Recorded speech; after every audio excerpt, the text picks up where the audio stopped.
Yeah, guys, this is my last night of dinner. Last video I probably put up. I really didn't do much coverage. I was really pissed off with how the whole event went. Eating in Rainforest Cafe for dinner on the last night. This place is pretty fucking sweet. I haven't been here in probably 2 years since Nationals, or 3 years since Nationals 2010. It looks pretty awesome. Go up the steps where we're eating. It's a pretty good time. Check this out.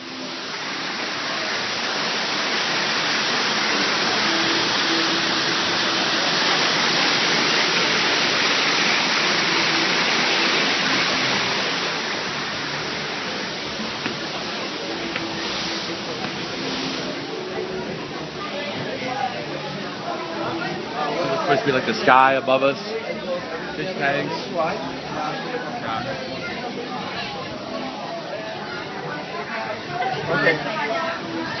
What's up, guys? Slender Revolution X here. So as you guys can see, my buddy Brian, he wasn't too thrilled with how he ended up doing at this year's Nationals. And who can blame him?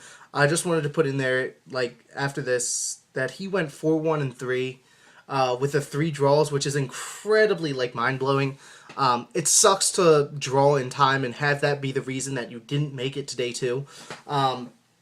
So, like he said, he wasn't, like, thrilled enough and didn't get as many videos out there, and I want to apologize to you guys as my subscribers, because I did promise you guys that I would do some videos. And so, that being said, I want to do a run-through of what happened at Nationals. If you guys didn't keep up with it, I'll put a link to the Konami blog down below. It's got a lot of cool stories in there, feature matches and things. So, I'm just going to do a recap, diving into that. You look at the top 4, we had Steven Silverman, Patrick Hoban, Norberto Leon, and David Keener. Leon and Keener both running Prophecies. Silverman and Hoban both running Dragons. And I think, let's be honest, that's how we all kind of figured this tournament might turn out to be. I know there were a lot of people saying that Prophecy might win it all due to the power that it's gained through, you know, like the European and Oceanic and everything. I mean, you see a lot of innovation coming out of there. And Prophecies won 2 of the Nationals other than ours. But regardless, Patrick Hoban ended up taking home the win, took the whole event with his Dragon deck. So congrats to him. He's got a full paid ticket to Worlds, which is, you know, awesome. In Vegas, hello, like, come on now, that's probably the best Worlds that has happened yet. But another thing I wanted to let you guys know was a deck worth looking into, and that was Alex Thomas's top 32 Medulce deck. I gave Alex Thomas a lot of flack. I mean, he's topped twice with that Medulce deck, and I really didn't give him any credit. I thought that was pretty fluky that he topped again, like, and, you know, then coming into this event and seeing him do that well, I have to give him a lot of credit. I mean, a round of applause to him for proving me wrong. I'm more than happy to admit when I'm wrong. But you know that getting as far as he did into top 32, he's running into meta decks. He's running into the Evil Swarm, the Prophecy, and the Dragons. And basically what he said was that he built that deck strictly to beat Prophecy and Dragons. Which is smart on his part. And I mean, at this point, I think you really have to consider him a very innovative player, a very smart player. And he definitely knows his deck very well. So a round of applause to him for doing that well with Medulces. Like I said, it's awesome to see that innovation, awesome to see that originality in the top tables, but unfortunately, he didn't make it all the way, and also, unfortunately, it's the only deck that had any, like, splash of originality in the top tables. I mean, look at the top tables. After round 11, there was 13 Dragons decks, 5 Prophecy, 1 Evil Swarm, and 1 Medulce.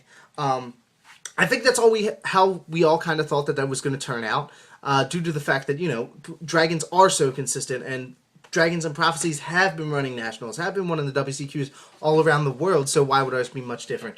But I know that a lot of people were thinking Prophecies would win ours just because of what happened in, you know, the other WCQs where those decks gained a lot of power and ended up winning. But I think it came down to the fact that Dragons are just so consistent and so overpowering. Like, it's a very, very difficult deck to beat, even with some side deck cards like Imperial Ondor main deck. Like, so all in all, I mean, you see that deck ran the tournament. So, I mean, that's how that went. Now we have Worlds to look forward to. I don't think that you guys can automatically assume that Dragons is going to win Worlds. I mean, Worlds is always a different kind of meta than we've had and all the WCQs have had and things like that. I mean, look at last year, Jarrell went in there with Exodia, did fairly well. But I honestly do think that Dragons will pull it out strictly. I mean, it's not like in years past where the meta has been completely different in the OCG and the TCG. Dragons is dominating in the OCG. Dragons is dominating in the TCG. I think it's just all around the top deck right now. So I wouldn't be surprised to see that come out of top of Nationals. But I also wouldn't be surprised to see some cool decks like that Exodia deck that Jarrell ran last year in the National Qualifier. I mean, in the World Championship Tournament. So I really hope that they do what they did last year where they kind of broadcasted it over the internet and streamed it live. That was a cool thing that I think this game and Konami needs to do more, and that is event coverages.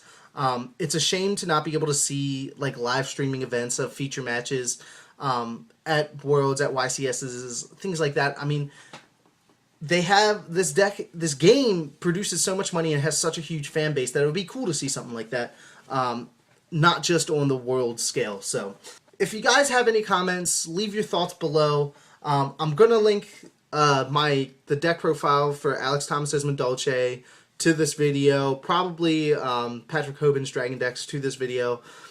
So please click on them, take a look at them, let me know what you guys think. But other than that, please remember to thumbs up this video, and as always, guys, subscribe to join the revolution today. This is Slendy signing out, and I will see you guys next time. Bye.